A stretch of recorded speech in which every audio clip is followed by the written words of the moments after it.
అందరికీ నమస్కారం. ముఖ్యంగా మన ప్రాంతాన్ని ఎలక్షన్ ముందు ఏదైతే మాటలు చెప్పారో ఆ మాటలు సూపర్ 6 ద్వారా చేశారా లేదా మన ముఖ్యమంత్రి గారు? సో అదే విధంగా మన ప్రాంతంలో 5 మనం అడిగున్నాం. నిమ్స్ అడిగితే ఒంగోలు కాదని కనిగిరికి ఇచ్చారు. మనందరం గట్టికి చప్పట్లు కొట్టాలా లేదా? అదే విధంగా రైల్వే లైన్ నడికుడి కాళహస్తి మన ఎంపీ గారు ఎప్పుడు మనం చెప్తుంటారు మిమ్మల్ని రైలు ఎక్కిస్తారని చెప్పి అది కూడా ఆగిపోయి గత 5 సంవత్సరాల్లో కుంటుపడితే సార్ దగ్గరికి వెళ్ళి సార్ ఇది పరిస్థితి అంటే 24 కోట్ల రూపాయలు వెంటనే రిలీజ్ చేసి ఈరోజు రైల్వే లైన్ మన కనిగిరి దాకా రైలు వచ్చిందా లేదా? మరి ఎవరు కనుతది? మన సిబిఎన్ సార్. కాబట్టి అదేవిధంగా మనం తాగునీటి సమస్య, మన ప్రాంతంలో ఫ్లోరైడ్ ఉంది. ఫ్లోరైడ్ వల్ల కిడ్నీ సమస్యలు, కాళ్ళు వంగిపోవటం, తర్వాత చిన్నతనంలోనే స్ట్రోకులు రావడం, ఈ విధంగా ఎన్నో జబ్బులు పడుతున్నాం.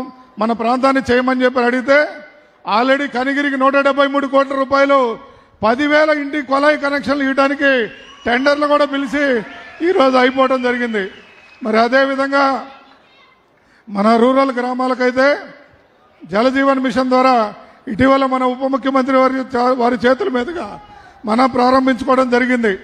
దాని ద్వారా కూడా మన కనిగిరి ప్రాంతానికి 250 కోట్లు తాగునీటి సమస్య తీర్చడానికి మనకిచ్చిన మన మహానుభావుడు చంద్రబాబు నాయుడు గారు ఇంకొకసారి గట్టిగా మనం చప్పట్లు కొట్టాం. మరి మీ అందరికీ తెలుసు జాతికి అంకితం చేశానని చెప్పి టీవీలలో పేపర్లలో ఒక సినిమా చూపించి వెలుగొండ ప్రాజెక్ట్ అయిపోయిందని చెప్పి ఈరోజేమో మీరు వెలుగొండ ఎప్పుడు చేస్తారని చెప్పి మనల్ని ప్రశ్నిస్తున్న ప్రతిపక్షానికి ఒకసారి ఆలోచించుకోమని చెప్తున్నా. మరి బూటకపు మాటలు చెప్పేది మీరు, చెప్పిన పనులు చేసేది మా నాయకుడు. ఈరోజు వెలుగొండ ప్రాజెక్ట్ని 1 సంవత్సరంలోనే సంపూర్ణంగా తీర్చి మనకు నీళ్లు ఇస్తారని చెప్పి ఈరోజు టెండర్లు పిలిచి అవన్నీ అభివృద్ధి చేయడం జరుగుతూ ఉంది. సో మనం అనుకున్న 5 సమస్యలు అయిపోయింది. త్రిబుల్ ఐటీకి సారే ప్రారంభోత్సవం చేశారు. గత 5 ఏళ్ళు ఎవరు పట్టించుకోలేదు. ఇప్పుడు సార్ ద్వారానే మనం అది ప్రారంభించుకోబోతున్నామని తెలియజేస్తూ, ముఖ్యంగా నిన్న తుఫానికి తమరు పిలిపిస్తే సార్ మన తెలుగు సైన్యం మొత్తం ప్రతి గ్రామంకి వెళ్ళి, అదేవిధంగా అధికారులు మరి మన తెలుగు సైన్యం అయితే ప్రతి గ్రామంలో నిద్రపోకుండా పనిచేశారు సార్.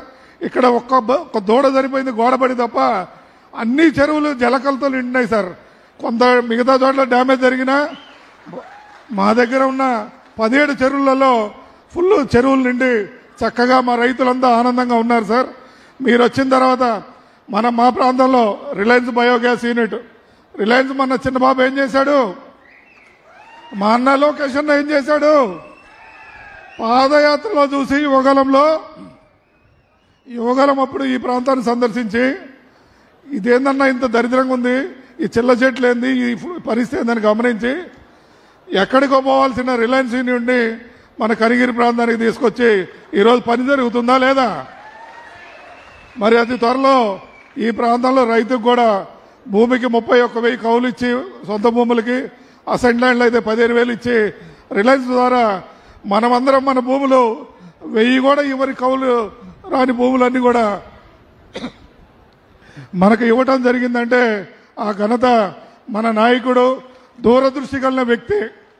నేనైతే గతంలో కూడా చెప్పున్నా, నా ఆయుష్ 5 ఏళ్ళు తగ్గించి మా నాయకుడికి పెంచి ఈ రాష్ట్రం బాగుపడేటట్టు ఉండాలనేది మా ఆలోచన. ఎందుకంటే మన బిడ్డల భవిష్యత్తు గురించి ఆలోచించండి మీరు. కులము మతము ఏదో ప్రాంతం అని కాకుండా ఈ రాష్ట్రం బాగుండాలి, ఈ ప్రాంతం బాగుపడాలి.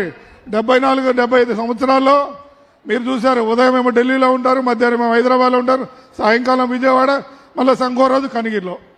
ఆ విధంగా తిరిగే ఈ వయసులో అవసరమా? మీరు ఈ మీటింగ్ రమ్మంటే 9 గంటలకు రమ్మంటే 10 గంటలకు వచ్చారు. మరి అది మన సార్ అట్లా కాదు, 10 కంటే అక్కడ కరెక్ట్గా వెళ్ళిపోయాడంటే మా అందరికి భయం సార్ అంటే. ఒక డిసిప్లిన్తో ఉన్న నాయకుడు, మన బిడ్డల భవిష్యత్తుని తీర్చిదిద్దగల నాయకుడు. కాబట్టి ఆయనకి ఎప్పుడు నా పాదాభివందనాలు. మేము ఎప్పుడు సేవకుడిగా ఈ ప్రాంతంలో ఉంటాం తప్ప వేరే విధంగా ఉన్నాం తెలియజేస్తూ సార్ మాకు మిమ్మల్ని అడిగేదానికన్నా కూడా మేము అడగకుండానే ఏది అడిగినా ముందే మీరు చేస్తూ ఉన్నారు. మీకు ఎప్పుడు రుణపడి ఉంటాం. Thank you sir.